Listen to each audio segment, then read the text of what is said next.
नमस्कार दोस्तों, मैं हूं वंदना भारती और आप देख रहे हैं कमोडिटी इनसाइट्स। आज है 16 फरवरी और ये है मॉर्निंग एडिशन कमोडिटी इनसाइट्स का।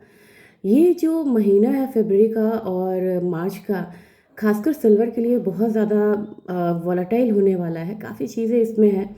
ऑलरेडी यहाँ पे चाइना जो है वो छुट्टियों पे जा चुका है, ऑप्शन की एक्सपायरी है कॉमिक्स में, और वहाँ पे भी जो ओपन इंटरेस्ट है काफ़ी ज़्यादा खड़ा है। शंघाई की अगर मान लें तो डिलीवरी के डेडलाइंस पे यहाँ पे है। फेडरल रिजर्व की यहाँ पे पॉलिसीज़ आनी है जिसमें कि इकोनॉमिक के प्रोजेक्शंस होंगे। अगर यहाँ पे हॉकिश निकल के आया, बढ़िया निकल के आया, तो एक डिक्लाइन गोल्ड के लिए हो सकता है, सिल्वर के लिए बढ़िया हो सकता है। और कॉमिक्स की अगर बात करें, क्योंकि बहुत ज़्यादा डिलीवरी की डिमांड हो रही है, तो कॉमिक्स की जो डिलीवरी इन्वेंट्री है वो लगभग अब यहाँ पे मतलब 27.4 मिलियन आउंसेस की ही रह गई है। अब ये कितना है? ये लोएस्ट है 1993 के बाद, सबसे ज़्यादा लो पे खड़ा है ये। और जो पेपर क्लेम्स है वो बहुत ज़्यादा है यहाँ पे।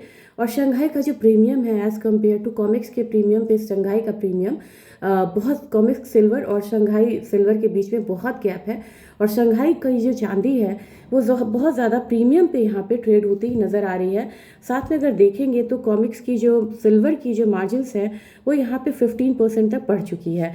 तो कह सकते हैं कि ये फोर्स लिक्विडेशन वाला मामला है, यानी कि कमोडिटी का फंडामेंटल्स बढ़िया है, लेकिन आर्टिफिशियली उसके प्राइसेस को दबाने के लिए यहाँ पे मार्जिन्स जैसे टूल का इस्तेमाल किया जा रहा है, जिसकी वजह से फोर्स सेलिंग एक आती हुई नज़र आ रही है। आज के दिन में अगर आप देखेंगे तो इनिशियली मैंने देखा था कि गोल्ड यहाँ पे थोड़ा सा डाउनसाइड था, उसको कवर करता हुआ नज़र आ रहा है। $5047 के करीब यहाँ पे है। पहले थोड़ी देर पहले ये बिल्कुल निगेटिव में था, तो मुझे लग रहा है कि अब यहाँ पे 5110 वाला लेवल अपसाइड में, नीचे में आप यहाँ पे मान के चलिए कि 4980 वाला जोन जो है वो आ सकता है। थोड़ा सा यहाँ पे आज रेंज पे है, बाद में ये एक अपसाइड बायस हो सकता है। गोल्ड में अगर हमारे मार्केट की बात की जाए तो 1,56,000 के करीब क्लोजिंग थी।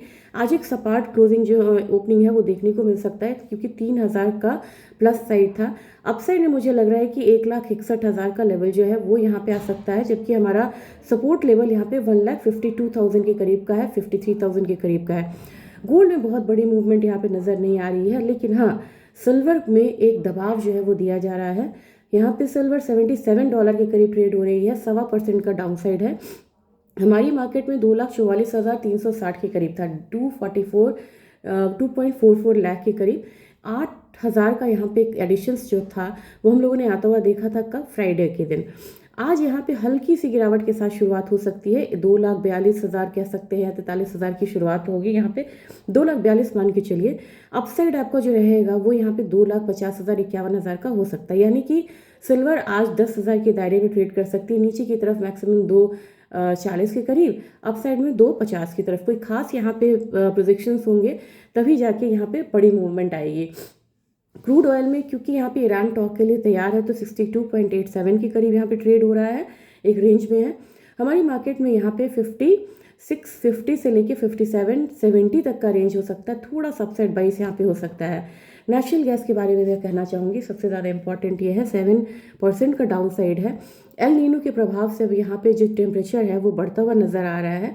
इसकी वजह से अब आप यहाँ पे देखेंगे तो नेचुरल गैस में एक मेजर फॉल कह सकते हैं। मेजर फॉल क्या मतलब, 7% का फॉल एक जो है वो M6 पे देखने को मिल सकता है। तो मेरे ख्याल से यहाँ पे प्राइसेस जो है एक बारी 14-15 रुपये तक का डाउन साइड दिखा सकता है। तो वही जोन जा रहा है 270 से लेके 255 वाला, और वहाँ पे जाके नेचुरल गैस एक बारी टिक सकता है। जिंक यहाँ पे अगर बात की जाए तो जिंक पे में आप देखेंगे तो मिला जुला रुख जो है वो देखने को मिल रहा है, लेकिन जिंक जैसी कमोडिटी में ज़्यादा डाउनसाइड नहीं है। आप बोलेंगे कि ज़्यादा डाउनसाइड क्यों नहीं है? ये लगातार डेफिसिट की तरफ जा रहा है, और जो हमारा 2025 था वहाँ पे सप्लाई डेफिसिट का मामला भी यहाँ पे देखा गया था। तो अब यहाँ पे थोड़ा सा प्रभाव क्यों आ सकता है? अभी यहाँ पे कॉपर हो, जिंक हो, एल्यूमिनियम हो, सारी चीज़ें एक रेंज के साथ, एक नेगेटिव बायस के साथ ट्रेड कर रही है, क्योंकि चाइना यहाँ पे मिसिंग है, वो यहाँ पे छुट्टियों पे है।